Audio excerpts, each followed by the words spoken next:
So the first time I ever actually heard about anybody talking about a game respecting your time was actually with the release of Lost Ark. As for some reason there was these claims that this is a game that respects your time, which clearly it does not. My knee-jerk reaction to that was like, how high are these people to be saying this? But there was also another part of me that really just wanted to believe. And the reason why I had such disbelief is because to me, MMO design is really the exact opposite. The truth about MMOs and live service games is that they want to get you hooked, addicted. They want you to engrave this game into your life, into your daily life. It is in their best interest to monopolize you, usually through either time or money spent with, a sunken cost fallacy. So I thought it'd be good to talk about various aspects of game design that kind of affect this whole mentality. Now, daily and weekly content I think is one of the most obvious things to talk about. These contents are going to be usually the most rewarding content you can do in the game. When it comes to daily content, it's usually not that committal either. Like, it can be something that you can do relatively quick. With that, they remove one barrier that gets in the way of you logging on to do it. But more often than not, these daily and weekly contents are going to be your major source of income, maybe currency or materials. Now, on its own, you can kind of say it does respect your time, as you can only enter a certain amount of times for the day or week. And something like Infinite Chaos Dungeon, where you could technically grind it past your daily residence, your gains are so minimal that basically anybody not botting wouldn't do it. Now, if you miss up on your daily content, most of these games have some sort of forgiveness system called rested. In a game like Lost Ark, you lose like 33% efficiency for doing your runs rested. In a game like Throne and Liberty, you can actually stock up for the entire week, and then after that, it all goes to nothing. But overall, this is just content that you feel like you have to do every day or week to just kind of keep up with the game.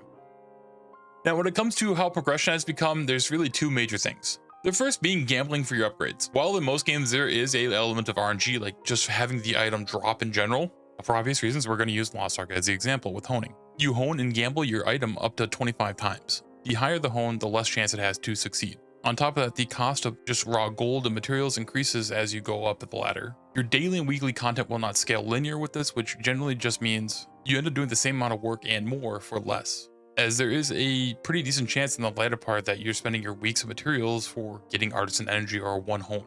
At a lower item level, those materials would have got you multiple hones.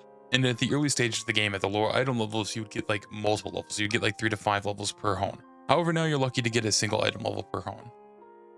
Now, real world timers are another big offender. Examples of this is going to be just world events in Throne and Liberty, Lost Ark, and also Urgent Quest and Phantasy Star Online. Which in Throne and Phantasy Star Online, which base PSO2, not NGS, I don't really follow NGS anymore. NGS was so garbage that I left the game. But yeah, in base PSO2 and then Throne and Liberty, these are a major part of the endgame. These are events assigned to a real world time slot. During the peak hours of PSO2, there was basically one every other hour, and then on the hour there was nothing assigned, there was still a chance that a different UQ randomly would pop. This is where all your chase items came from. If you were to min-max, if you were trying to play the end game, this was what you had to do. So if the UQ you wanted to do popped, you had to basically drop everything and go do that because you had 30 minutes to get in there. Some of them were things that you could spam for the entire 30 minutes, others there was a one-time entry. If you were to join late on a one-time entry, you're probably getting stuck with all the people who failed their first attempt and now you're just in for a rough run. This got to the point where there was dedicated discords and just bots telling you when UQs dropped. So basically, the hardcore community would just log in for the UQ and then log out. This game design wants you to make time or be available throughout the entire day. And then in a game like Throne and Liberty, where there's GVG and stuff like that, PvP, pretty sure you're gonna have a lot of pissed off people if you don't make it.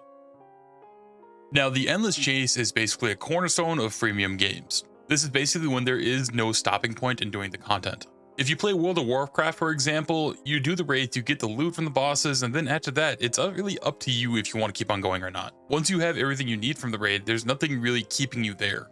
You're doing it because you're guild, you're doing it because you're having fun, you're doing it maybe because you have nothing else to do, but maybe other people are going to be picking up alts and doing it there. There could be like a low chance chase item like a mount drop as well. But the overall point is, when it comes to gearing, there is a clear stopping point, because if you wanted to do the runs for gold or any sort of currency, you're better off doing it elsewhere in the game.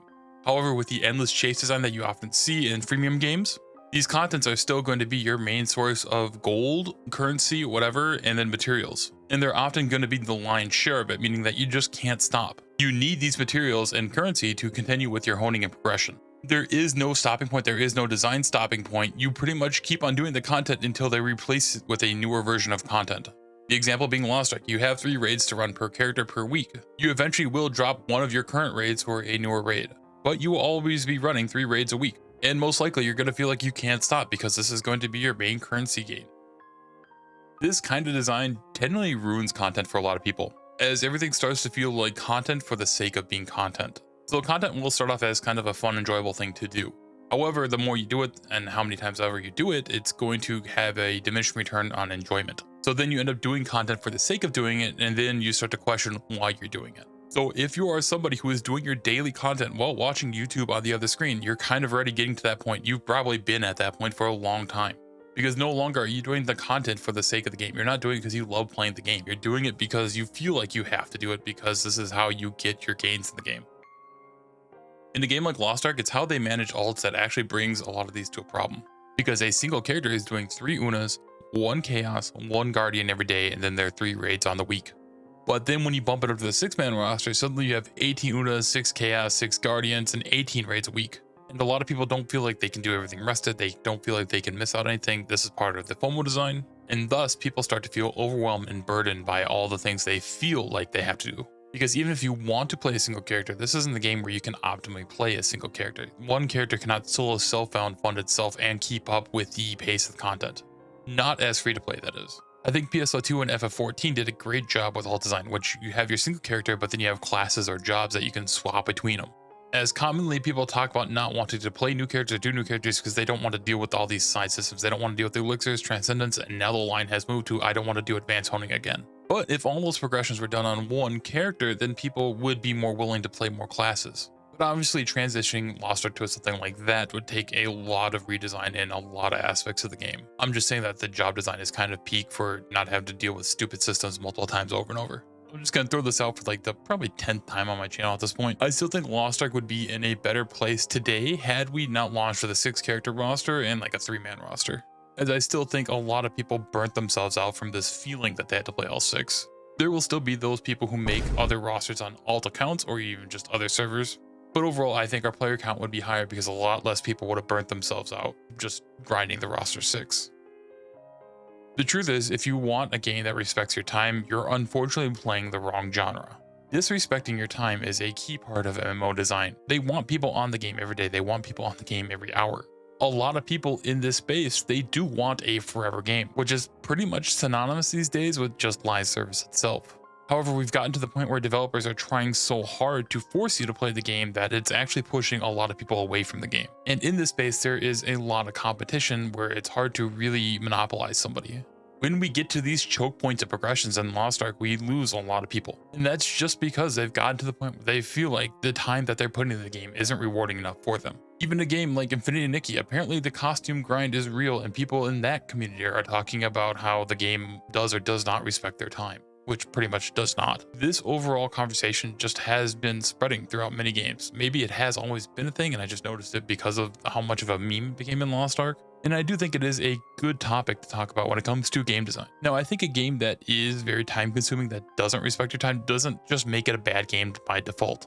There is still going to be an audience for it, it's just that it's going to be very niche, which again is why we see this trend happen in a lot of freemium games. I unfortunately don't really see the MMO genre really making big changes like they did from subscription to freemium anytime soon. I think we're going to be stuck in this arc for a very long time because the truth is it's still very popular and very profitable. All it takes is a handful of giga whales to front the cost for the entire community and for the developers and publishers to think, oh, well, this is fine. But yeah, that's my yap about how a lot of things in modern MMOs just don't respect your time and you shouldn't expect it to.